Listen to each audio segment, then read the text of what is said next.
Welcome to Fit to Be Real. And a little extra. What up? Well, I was just going to say that. I was going to say, what's up, Carly? Oh, that would be weird if you said my name. I was going to say, what up, dog? No, that wouldn't be weird at all. Because we've been sitting here for 30 minutes. You kind of look like Snoop, actually. You kind of look like Snoop today. She's got a gold chain. Her hair's slicked back. She's very string beanie today. I always wear gold chains. But you're very long. Oh. Like, she's wearing monochrome blue from head to toe. So you're very Snoopish. Yes. Just refer to me as that for the rest of the podcast, please. Snoop. I was really hoping you were going to be like D-O-double-G, but I'm not that cool. Yeah. And I don't think I could name one Snoop song. You're Snoop until you open your mouth. I'm a lot of things till I open my mouth. What are we talking about today? We're going to accept moving on. Okay. How about that for a segue? We are talking about uncertainty. And Carly already doesn't like how I said that. I don't. It's too many T's and too many emphases. Emphasize? Yeah, emphasize. Too many emphasize. Hold on. Uncertainty. Huh? Uncertainty, not uncertainty. You're just not saying, you're just choosing to not say letters. I probably am. Inappropriate. Obvi. Veto. No. Probably is even for the Delco in all of us. I hate probably. Probably. But you don't even say probably. I don't, but you don't even type probably. No, I don't. I say obvi. I type obvi. I choose to forget that. But probably is a different choice. I'm saying uncertainty, not uncertainty. You're saying uncertainty. You're like an old smoker from the New York City circa 1979. I have a low ballet bun in right now. Exactly. I'm a Snoop Dogg or an 80-year-old ex-ballerina. You are... Which one is it? I was going more Estelle. Oh, from Friends? Yes. Joey's manager. Estelle. The uncertainty. You know? I feel like everyone agrees with me. They are very uncertain about what we're about to talk today. Oh my God, she just made fun of the fact that she said all the letters in the word. Oh, Snoop would be proud. Okay. So yes, I am certain we are going to go through with this uncertainty. Yeah. Good work.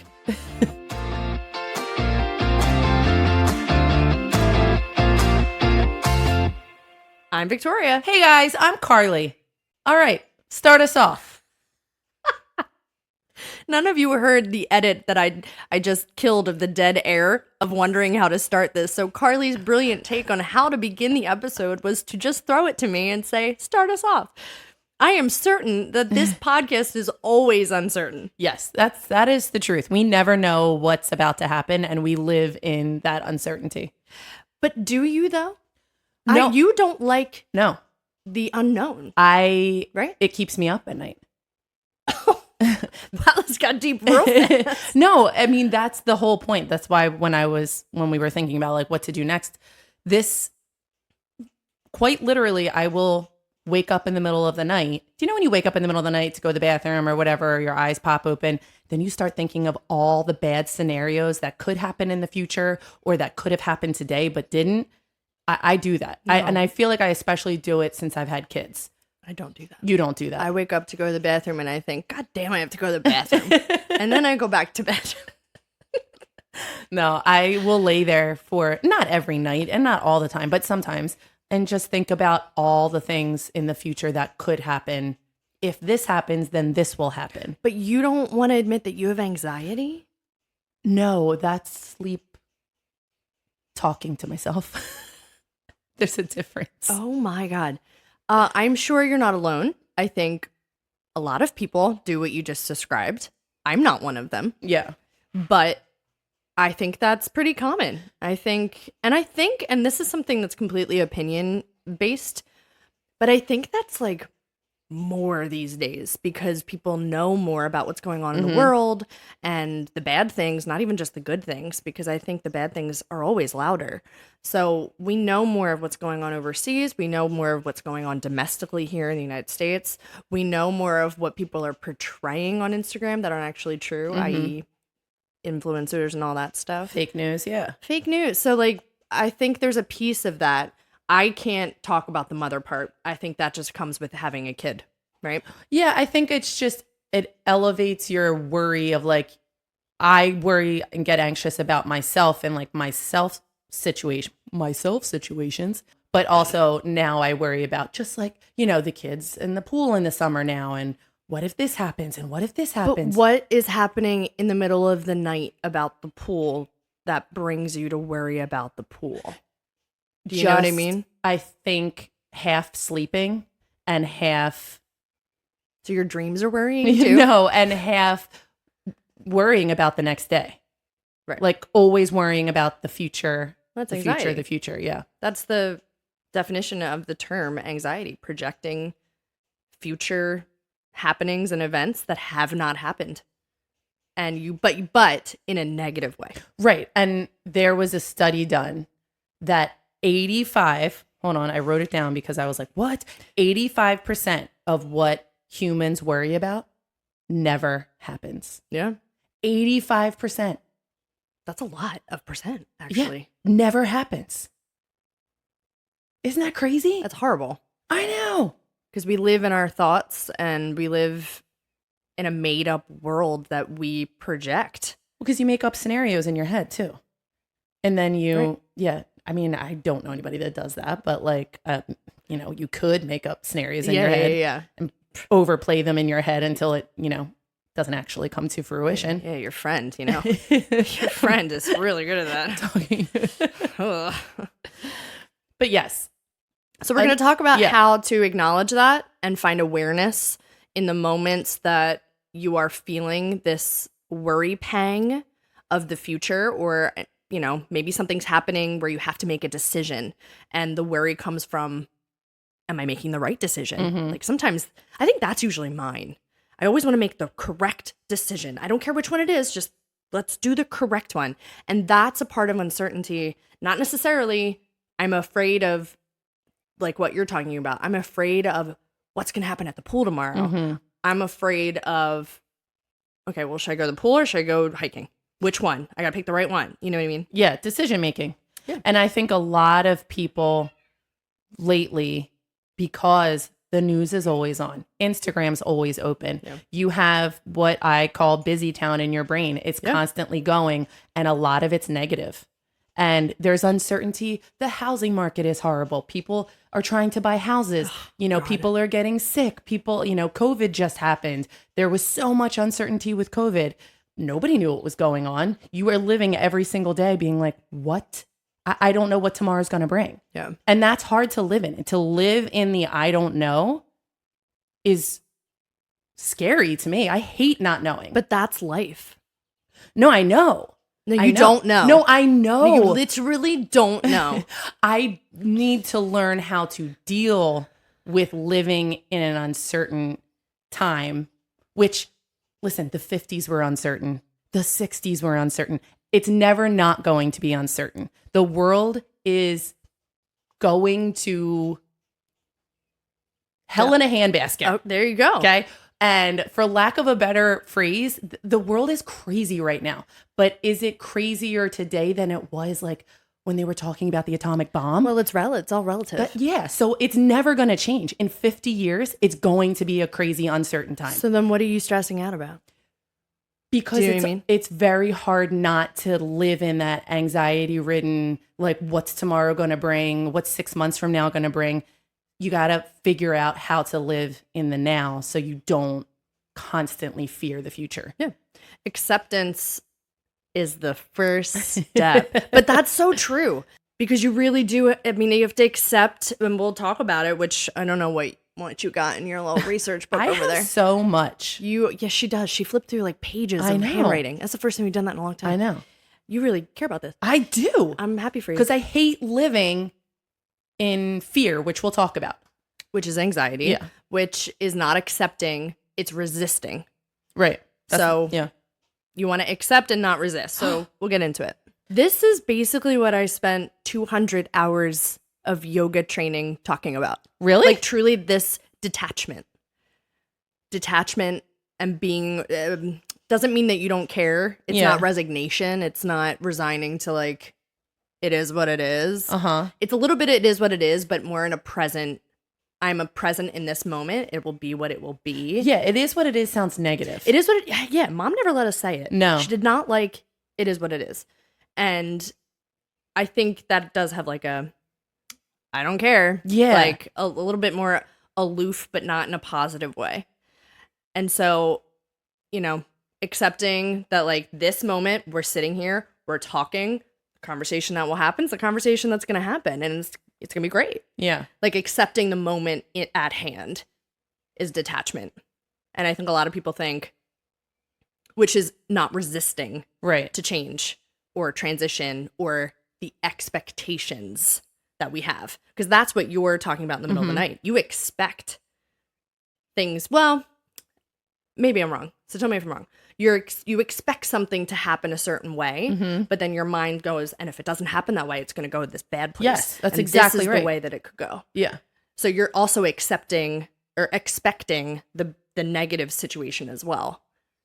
But it's never the, what if it all turns out well? My mind never goes to the positive first. Yeah. I want it to, and you can train yourself to do that. Yeah. Which we'll talk about today. Some tips on how to help yourself go to the positive instead of the negative. And I'm not a negative person, but no, you're not. When it comes to worrying about my family or my kids, I am a very sort of smotherer. Hoverer. Yes. Name more. I don't know anymore. Oh, we can just put it together. I am a hoverer, smotherer, mother. I am. I definitely am, because I'm so afraid that something's going to happen to them that if I'm there, I can control it. You can control nothing. And that's what we're going to talk about. Yeah. So let's talk about it. One of the first ways to help create certainty in an uncertain situation or your life in general is you really need to watch what you consume. And that doesn't mean just food. That is a part of it. Healthy food, healthy diet, exercise, breathe, meditate. That's all part of it. But what you're watching and what you're looking at, what you're consuming daily, even if it's on in the background, is all a part of the uncertainty. The news. If you are an anxiety-ridden worrier, you have to turn it off. Yeah. Politics, you have to turn it off. And it's never positive. Social media. I was reading that someone said, unfollow even your friends. If their stories or their posts make you feel bad about yourself, and that is only you will know that, unfollow them. The less you see it, the less you'll feel bad. Even if it's positive for them, maybe it makes you feel bad about yourself. That's true. And that might sound like you're being jealous or something, but it's not. It's just cracking away at all the negativity and controlling what is consuming you. Yeah. That's all it is. I agree. So I'm not a news watcher. No. It scares me. It doesn't scare me. It's just how much darkness can you take in when life is already pretty dark. And I did read that there's 7.5 billion people in the world. 7.5 billion people. I mean, I can't really even fathom that number. But there's a lot more good things and good people in the world than there are bad, but we're only consuming the bad. Yeah. The good are not as loud as the bad. Right. There's no such, there was during COVID. I was going to say there's no good news. It's always something bad. What's his name? Tom Krasinski. Huh? Not Tom. John Krasinski. John Krasinski did something called The Good News. Yeah. And he would do like a YouTube video weekly or whatever about all the good things that happened that week. And I used to watch it because I was like, oh my gosh. It was my favorite. It was funny and it was also very positive, but we don't watch that. As soon as the world got back to life, that kind of went away. Right. Yeah. So I like it. Consumption. Take in the healthy mental meals as well as the physical healthy meals. Yeah. Unfollow the doom and gloom. Unfollow the news. Unfollow it all. Another tip to try and help you live in a more certain, stable feeling is I really liked this analogy. It was called a peace filter to find your peace. Peace, like peace fingers, not P-I-E-C-E. Yeah. A peace. P-E-A-C-E. And I'm going to do it right now. Why does the tongue have to come out though? Because when I do a double peace finger, I like, You have to, and you're Yeah. squinting an eye. yeah, it's like the Miley Cyrus or like the emoji. Well, there's definitely not an emoji of this, and I think if there isn't an emoji, you should probably stray from doing it in real life as well. But you continue. It's the peace filter. And what that means is to think of yourself as a coffee filter. Okay. A literal, you know what it looks like. It's white. You put the grounds in and the coffee comes out, but the grounds stay in the filter. Right. You want to find your peace. You are the coffee. Of course you are the coffee because coffee is the greatest thing on earth. You want the hot water and the coffee. That is your peace. The grounds get to be thrown away. So how you find your peace, how you find your coffee is up to you. And then it's really hard how to do that, but you have to filter it. So if that's stop consuming the negative, if that's stop, eating unhealthy because the toxins are making you feel bad about yourself, which is making you feel bad about life, like you have to find your peace. There's something by Anonymous that says if it's not, I'm gonna paraphrase the cursing, but if it's not a hell yeah, it's a hell no. Yeah. And if you don't immediately feel drawn or happy about something or even just determined about something, then it's scrap it. Get rid of it. Say no to it. You've made the decision. And that I think is I think it's a piece of that peace filter where that's a coffee ground. It's Yeah. not saying yes, that's a no. There you go. Then you go into this section of life or you get completely eliminated. And I think for you, that's the point you were making about making a decision. Like Right. you either have to make it, but there's no in between. Make it and be like, yes, I'm excited, or no, like it's done. I'm moving on. Well, I pay the anxiety cost. You know what that is? No. So Is it expensive? it's super expensive. Can I afford it? No. Oh. No, but you do it too. And I think a lot of people do it. So it's the theory, I'll keep it short, is that let's talk about decisions. So I have to make a decision and I'm presented with this decision on Monday. You got to make this decision A or B. And I have to make it by Friday. Well, instead of just making it on Monday with what feels good to me and saying yes to one of those two options, I wait till Thursday night. Ugh. But my anxiety cost, the price I pay, is ruining my Monday night, my Tuesday, my Wednesday, and my Thursday.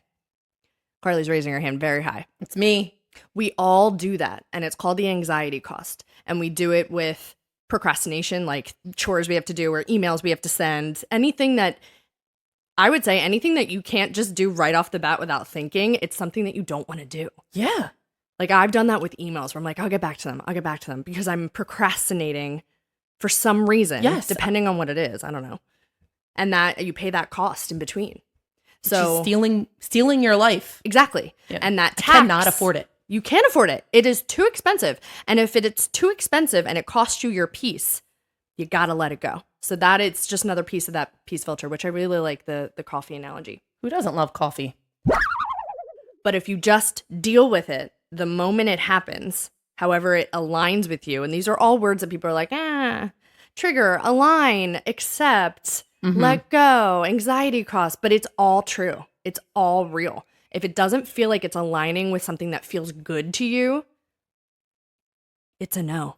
When you say align, I immediately think of the stars, like aligning in a line, and then I go to a different place and your hippy dippy spot. Oh. But that's a really good thing to think of. Because what if the thing that doesn't align, it's supposed to fit in that star path, and it doesn't align and you're trying to. So that's how you know it's not aligning. And it's like, well, then that star is meant for a different galaxy. It's not meant for mine. All right, I'm with you. Yeah, moving on. Next tip.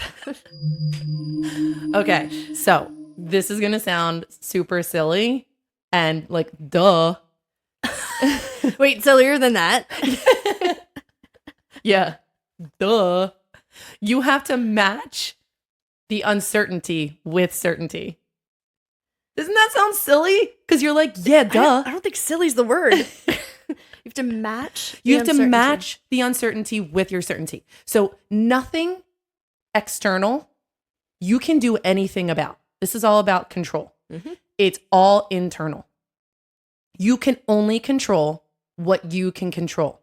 The world, the news, social media, everything out there, you cannot control it. Yeah. So you need to match with every uncertainty that you have. If you like wrote a list down, you need to write a list of all the things you are absolutely certain about and guaranteed they will be all things that are internal. The internal things match the external. The internal is the only thing you can control.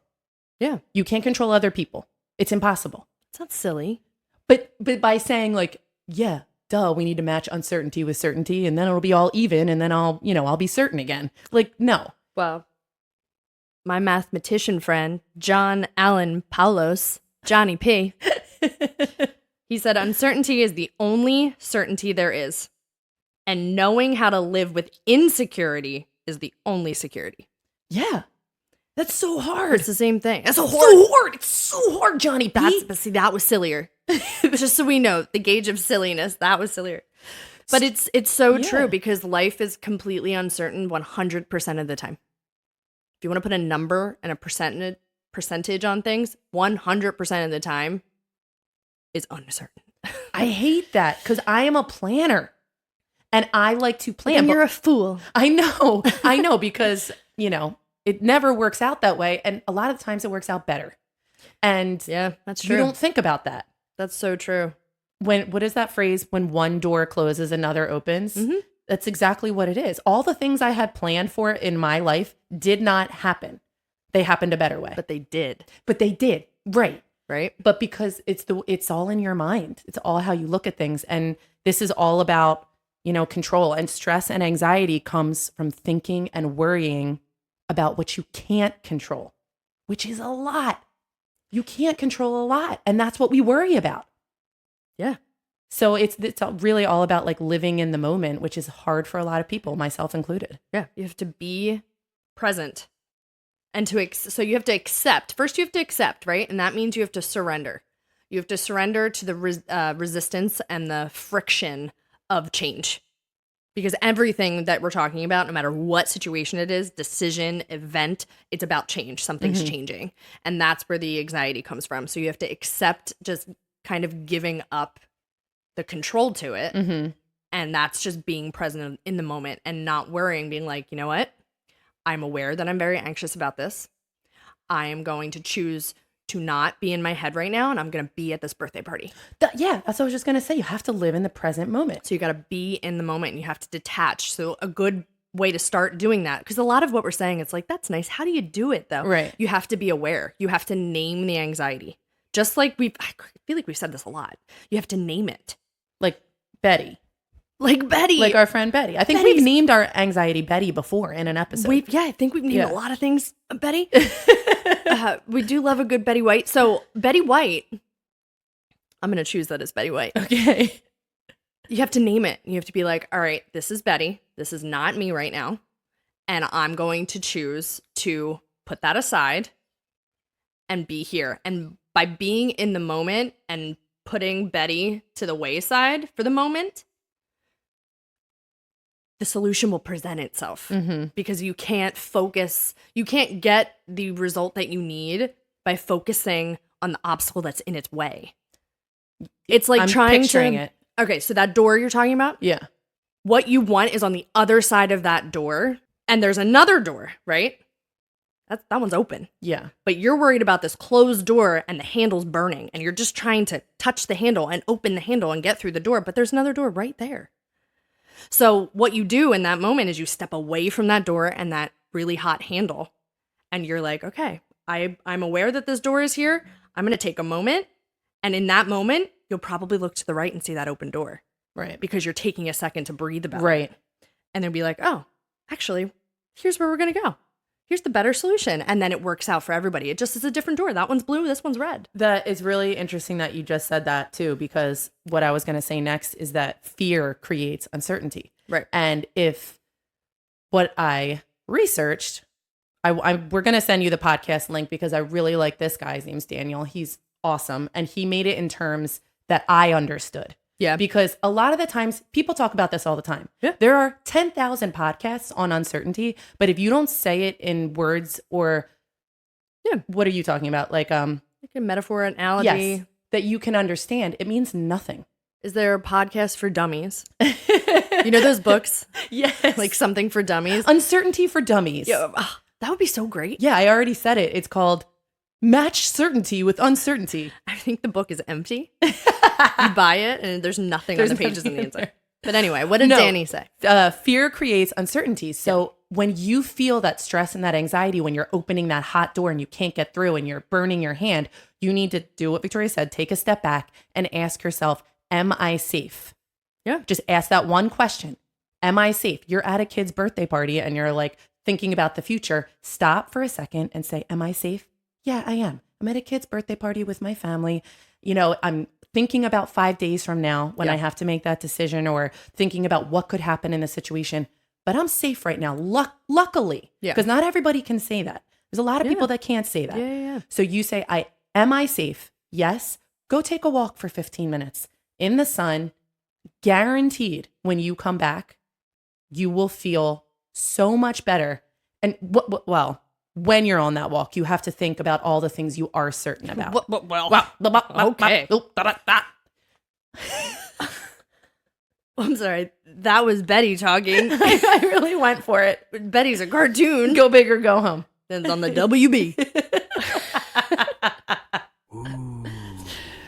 But yeah, that's the truth. And if you're thinking about a certain situation, if you're saying, okay, guys, that's really great, but my fear and anxiety and my uncertainty is I don't know how I'm going to pay my rent next week. I have no idea how I'm going to pay my rent. You ask yourself, am I safe? Yes, I'm safe. Once you're in that safe space, then you can focus on how to take action to pay the bills. Right. Well, if I do this, then this is going to happen. If I do this, then this can happen, and then it will work out. But if you are in a frantic state of craziness, worrying, then no, you're going to live in that uncertainty field where you can't get out of it. It's like literally like a corn maze. Yeah. You know, and you can't get out of it. So if you just take, as the kids say, take a beat. I know. Give me a beat. Then your focus will be back and you will figure out how to control to create certainty. It's just really hard to do. Yeah. Good way to do that is to breathe, which really is another word for grounding and centering yourself. That being safe that you're talking about. Yeah. It's just centering yourself. And centering yourself is putting yourself in the room that you're in instead of in your head.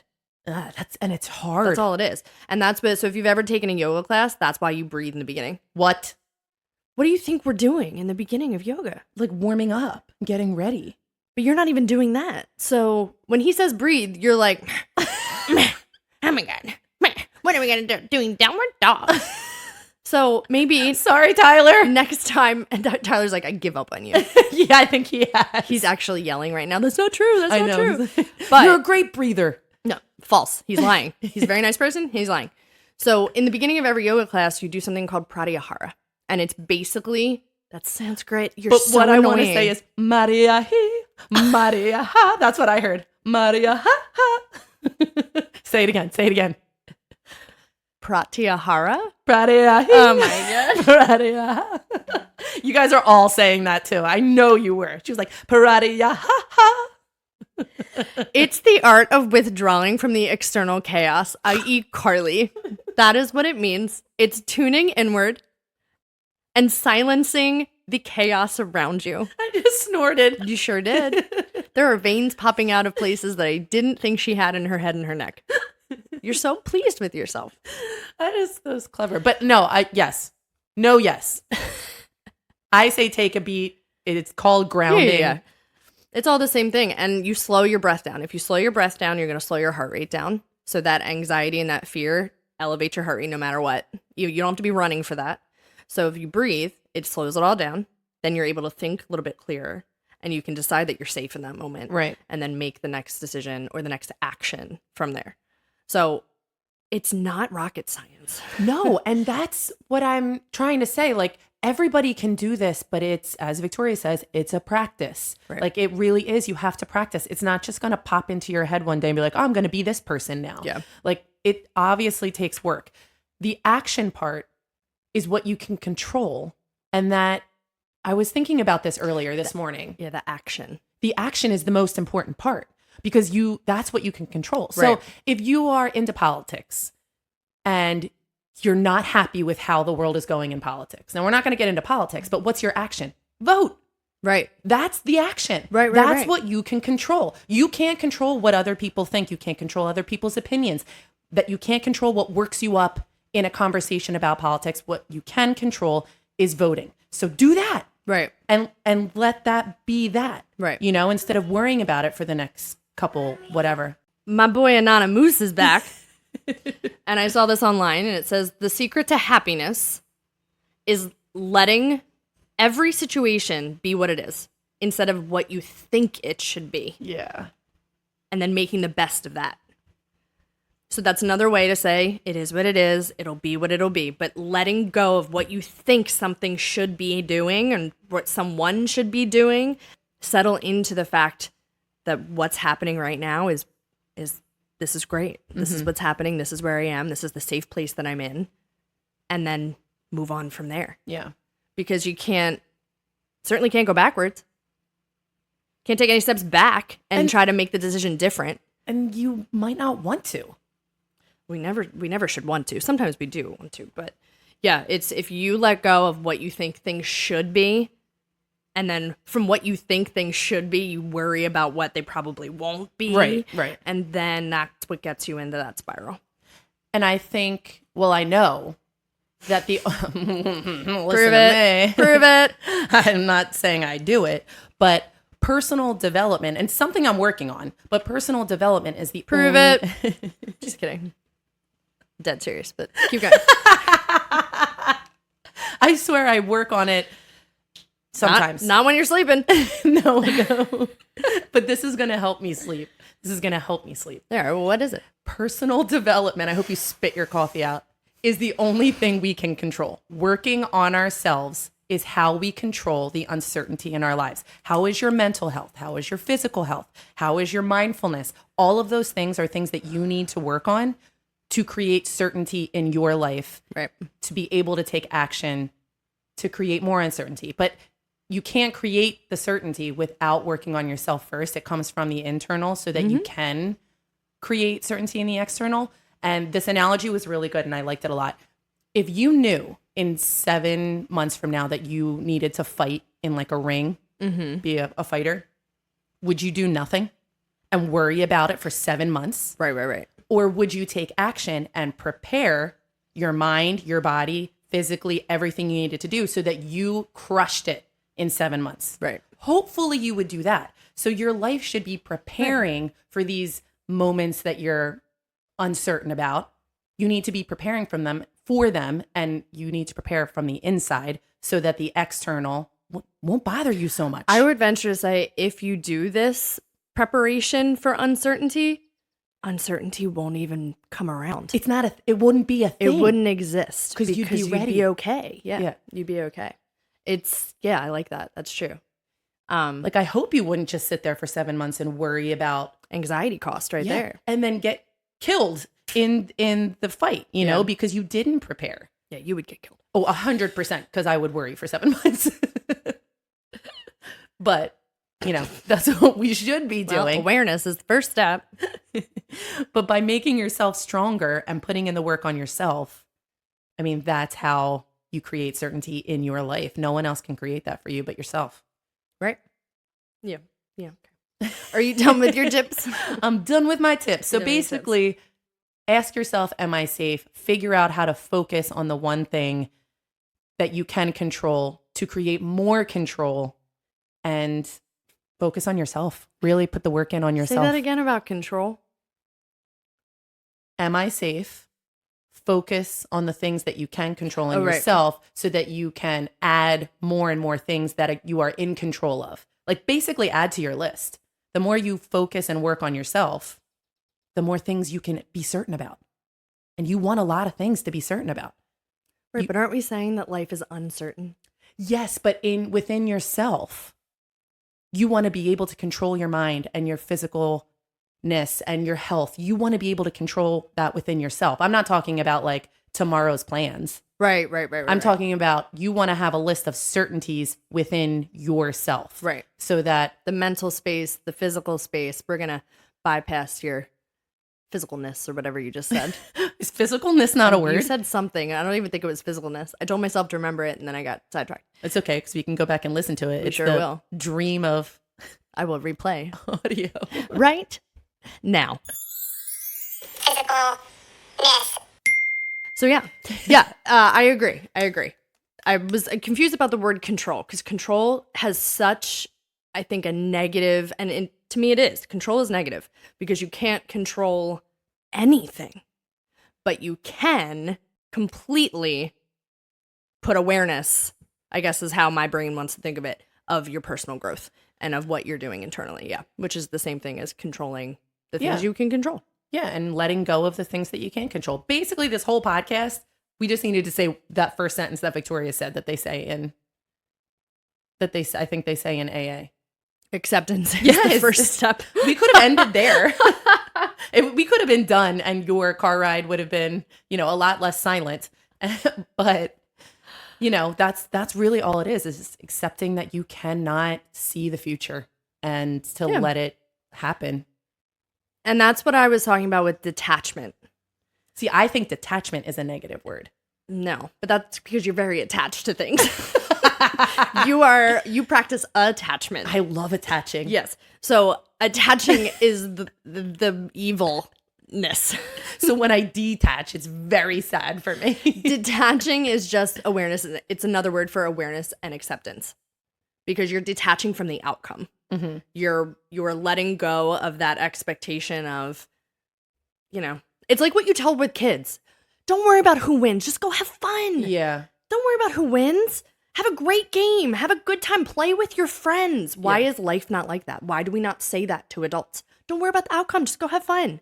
Do a great presentation. Whatever happens, happens. Right. If they don't pick up what you're putting down, oh well, then there'll be another opportunity to do your Excel spreadsheet and to make the PowerPoint and sell the pitch to somebody else. Yeah. But we don't do that as adults. So detachment, it's really just that. All right, if you want to get nitty gritty with it here. Don't say gritty. So We're from Philly, but whatever. Yeah, don't say gritty. Say physicalness, but don't say gritty.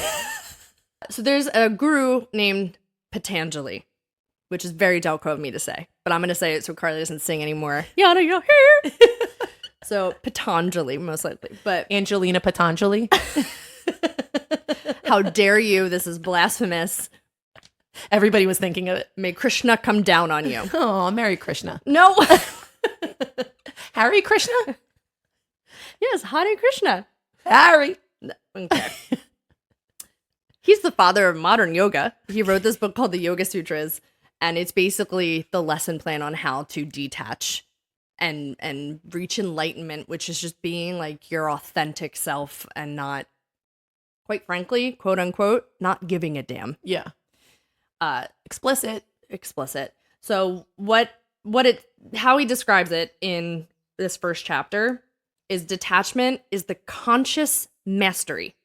So you're consciously choosing to be the best that you can be over the control of desire. Yeah. Because it's desire of the outcome. It's desire of what it says is objects seen, so material items, objects perceived, and objects heard, which is emotions, thoughts, beliefs, ideas. And it's just consciously being aware and detaching yourself from caring about that outcome. Right. That's what detachment is. It's not, I don't care about you. It's not caring. Right. It's not caring about the outcome. And that's what detachment is. Detaching from people, from outcomes, from expectations. And if you detach, then there's no opportunity for the fear of the future. Right. Just the same, like you said, just go have fun. Right. Just go be yourself. Well, you're good at saying that to other people. I'm great at it. I was just thinking about how Melody was like, I'm so nervous at the recital, at the dance recital. Right. And I was like, Melody, you know this. Just go have fun. Yeah. Just go have fun. It's so easy to tell somebody else that. Had we known what we know now, but that's just not how life works. It's not. How about it? The uncertainty of knowing what we know now, but we didn't know it back then. That's uncertainty. It's hard. It's really hard. I do think I'll give all the loving parents out there not a pass, but it's hard. You create this second cord to your life, just an expansion of you. Yeah, but then they make you cut the cord when they're born. Well, you technically still haven't done that. But yes, they make you physicalness cut the cord. But you have these expansions of yourself that it's really hard to not worry that they're safe and that they're okay and that when they go to school, they're okay and they're safe. Yeah. And when they go to that birthday party for the first time without parents, that they're safe and that they're okay. Right. I get those little moments. I totally get it. It's really hard to be like, you're going here. I'm good. I'm good. You're gonna be fine. Everything's be good. Some people are like that. And some people have an easier time doing that than, my hover smother mother. Yeah, some people do. Most people do. Some people do.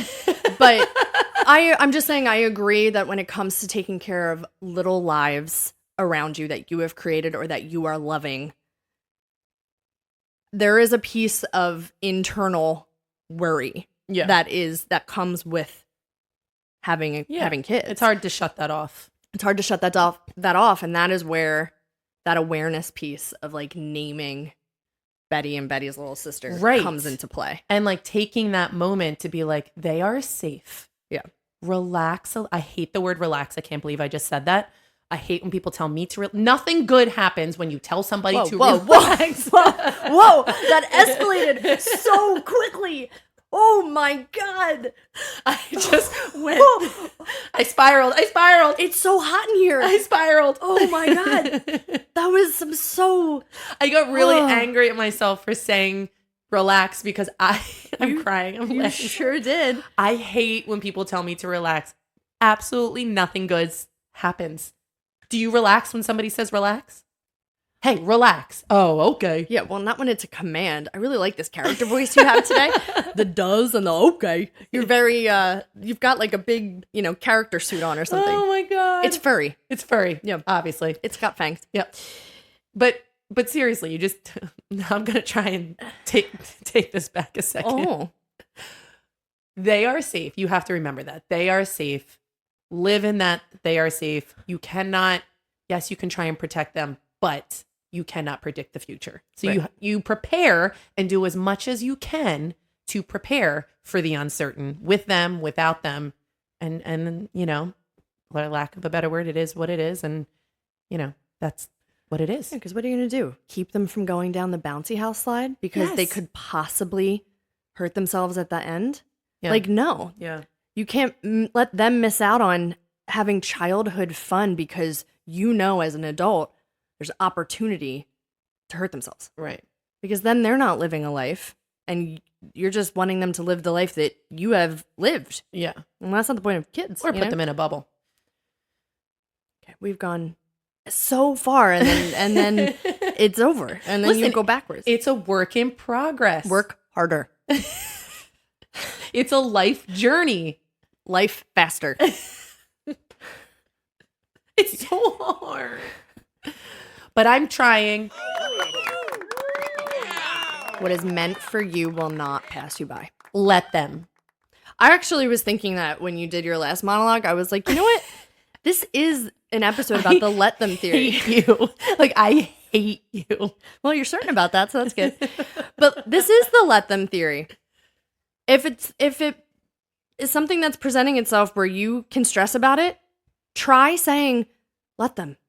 Let them. If it's the job opportunity you didn't interview, what if they don't hire me? Let them. Let them not hire you. Yeah. Something else will work out. Something else will work out. You didn't get invited to the small, reunion of your high school friends. Let them. Let them hang out. Yeah. There's a reason you didn't go. you're never going to know the reason. And there's no reason to force yourself into it. Right. Right? So the let them theory is very true. And you should all look that up on your own because we're not going to talk about that now because it's too long. But the let them, just let them. And maybe them just means life. Let it. Yeah. Let it happen. Let it happen and go with the flow. Ride the wave. Right? I mean, all the phrases. Tomorrow is not promised. And that's a big one. I got one from my man, Lee Iacocca. What? He was very woka. He was, do you know who that is? No! Do you know the name Lee Iacocca? I feel like I went to high school with a Dakota. If you went to high school with Lee Iacocca, you are doing great. I just want to keep saying the name. Lee Iacocca? I knew his name. He's an executive that created a lot of the Ford. Oh, yeah, Def, know him. Ford. Oh. Yeah. Okay. You definitely didn't go to high school with Lee Iacocca. So he said, so what do we do? Anything. Something. So long as we just don't sit there. Because if you screw it up, you could start over and try something else. And if we wait until we're satisfied with all the uncertainties, it'll be too late. Oh, boy. If you wait on the risk, like because there is risk. Right. You're missing. It's over. It's You'll done. miss it. And I'm obviously all of the people that created the best inventions that we use now, right? The light bulb, electricity, the phone. They took risks. Right. Nobody knew if it was going to work. They just tried.